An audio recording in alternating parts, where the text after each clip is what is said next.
అందరికీ నా హృదయపూర్వక నమస్కారాలు. I bow and pay my heartfelt respects to the divinity within each one of you. I also pay my deep respects to the founding fathers of Harvard and to their continuing legacy of excellence in human thought. I would like to convey my heartfelt thanks to the student community of Harvard and the committee who hosted all this, to Mehul and his team. Thank you a lot for inviting me. It's a privilege to be one of the speakers here, and thank you. So you have to understand my situation. The reason is, I started my education at street school. It's quite difficult for me to address a speech in Harvard, so you have to understand my situation. My preteens and adolescent years, from late 70s to early 90s, was a beginning and end for so many cultural, socio-cultural and political changes happened. So for me,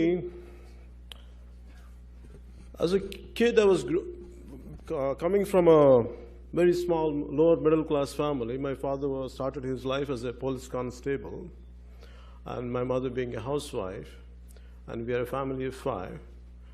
So I was a sick child. I had a bronchitis problem, so I had ample time to contemplate about life's problems. Whenever I used to fall sick, not going to school, I used to be at home. I used to have all the time to think about what's happening around me. So one day, maybe just finished my street school, which means it's literally on the street, in a small town called Ongol. My father transferred to another small town. So they put me to another school, which is definitely a better school than what I used to study there, where I had studied earlier. So in that school, one day we had a lesson. My teacher was telling about, in the class, the lesson's name is Ma Badi. It means our school.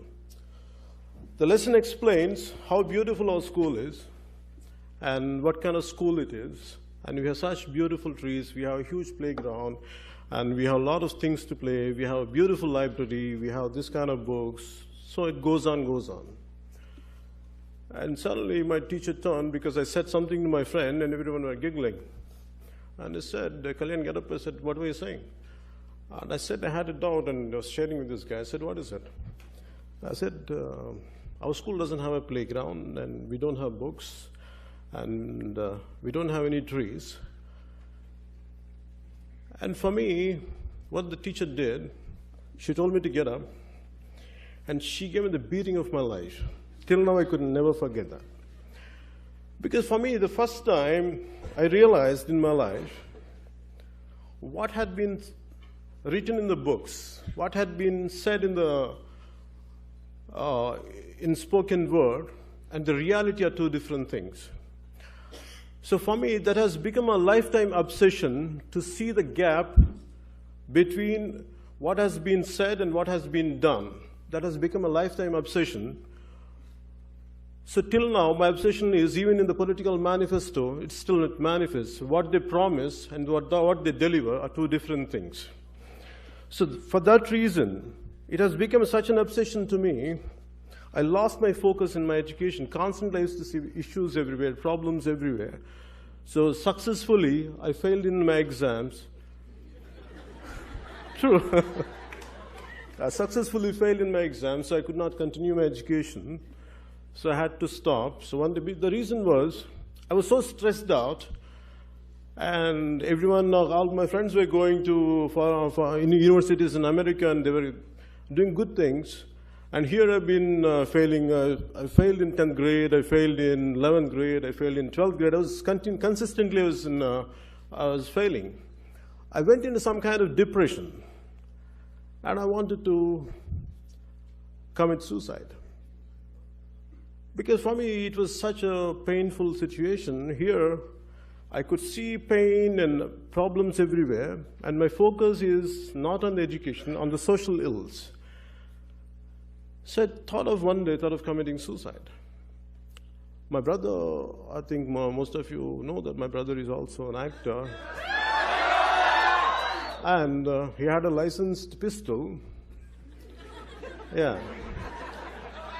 So I thought of taking his pistol. I want to kill myself for the humiliation, for I'm not able to live up what my promise or what my parents had taught of me to become something. There was a pain I had.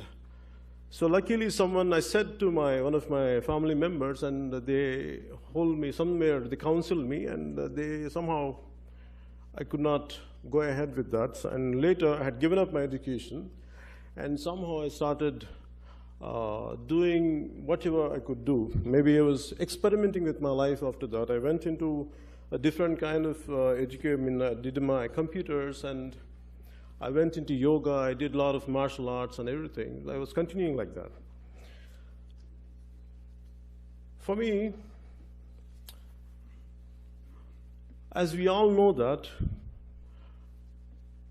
every individual is a product of his time and environment. This was my environment. I grew up. So finally,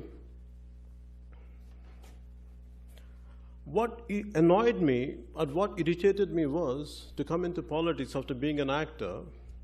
For me, to get into acting in the first place, I was not at all interested in acting. I wanted to be a yogi. And because for me, I wanted to be away from this materialistic life. I was deeply in yoga. I was doing a lot of meditations for a few hours, and I used to give a lot of nice spiritual lectures to everyone in my family. Yeah. So one day my brother was quite a hard worker, and he used to work day and night. He used to come home completely tired. Here I sit. I used to tell him what life is all about, how we should be detached. One day he was so irritated with me, and he said, "Idiot." Yeah, he called me idiot. "Whatever you say, I agree with you. Can you be the same guy and same person, even after being something, after creating something, after getting to something, make something concrete, and achieving something? Could you be the same thing?" Then I listened to you, I said. And that was an awakening to me. So it took me some time. Now suddenly life is right in front of me. I don't know this. I missed my education. I missed everything possible. The only opportunity I had was acting. And you have to understand me, I'm quite shy. And even now, if I have to go to shoot, I will never go straight. I always say, go like this, go. I go from a corner and go, and secretly, like first shot, I get into in a discreet manner. Then I feel comfortable. So imagine my plight. When I had started, I was shy, and finally, out of necessity, I had to come out of my own shackles.